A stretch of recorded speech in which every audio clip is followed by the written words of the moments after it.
আওয়ামী লীগ সরকার ক্ষমতায় থাকাকালীন বরিশালের সাবেক মেয়র সেরনিয়াবাত সাদিক ক্ষমতার অপব্যবহার করে নগরীর সিএন্ডবি রোডের বরিশাল-ঢাকা মহাসড়কে জমি দখল করে প্রায় ১৪ কোটি টাকা ব্যয়ে তার মায়ের নামে নির্মাণ করেন এই পার্কটি। এই পার্কটি নির্মাণ করতে গিয়ে বন্ধ করে দেয়া হয় ড্রেনেজ ব্যবস্থা ও শাখা সড়ক। এতে মহাসড়কের আশপাশের শাখা সড়কের বাসিন্দারা পড়েন চরম দুর্ভোগে।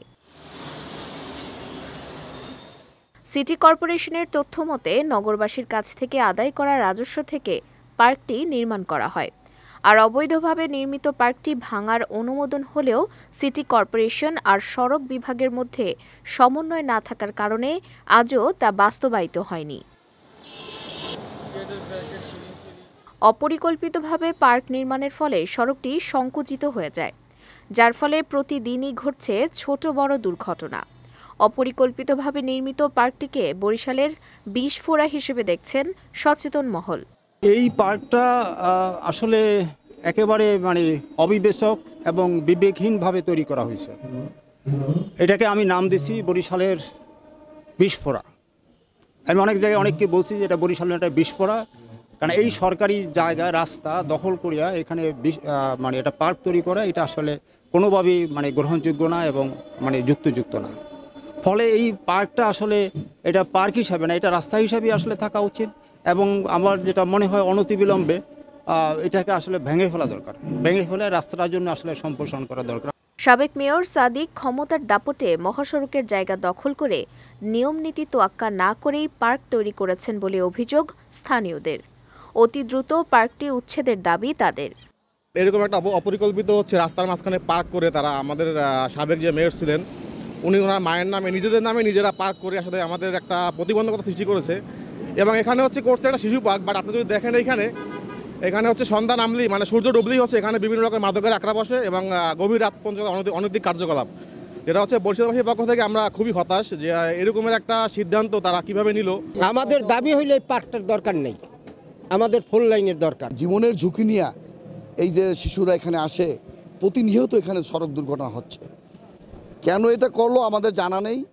আমি এটার নিন্দা জানাই এবং এটা প্রতিবাদ জানাই। এটা একটি অপরিকল্পিত পার্ক, যে পার্কটি জনগণের কল্যাণের থেকে অকল্যাণই বেশি হচ্ছে। পার্কের ভিতরে এখন অনৈতিক কার্যকলাপ চলছে। এদিকে পার্কটি শিগগিরই উচ্ছেদের জন্য প্রয়োজনীয় ব্যবস্থা নেয়ার আশ্বাস দিলেন জনপথ বিভাগের এই কর্মকর্তা। পার্কটি সিটি কর্পোরেশন করছে, সড়ক বিভাগ করেনি। যেহেতু আমি ওই সময় ছিলাম না, তবে এটা তো আমি জানি যে পার্কটি সিটি কর্পোরেশন করছে। সঙ্গত কারণে তাদেরও কিছু দায়বদ্ধতা আছে। আর যেহেতু এটা সড়কের জায়গায় এবং সড়কের গাড়ি চলাচল যাতে নিরবিচ্ছিন্ন হয়, সে কারণে যেসব নেসেসারি মেজারমেন্ট নিতে হয় সেগুলো আমরা নেব।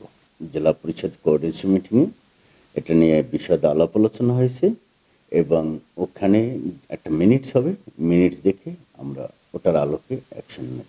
মহাসড়ক থেকে পার্কটি উচ্ছেদে সিটি কর্পোরেশন সার্বিক সহযোগিতা করবে বলে জানান বিসিসির প্রধান নির্বাহী কর্মকর্তা।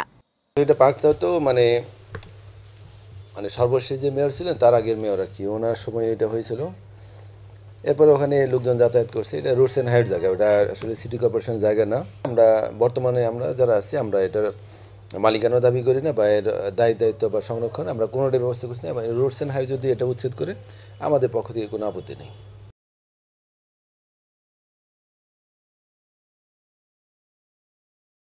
পার্কটি অপসারণ করে জনভোগান্তি দূর করতে দ্রুত পদক্ষেপ নেবে প্রশাসন, এমনটাই প্রত্যাশা জেলাবাসীর। বিজয় টিভি নিউজ ডেস্ক।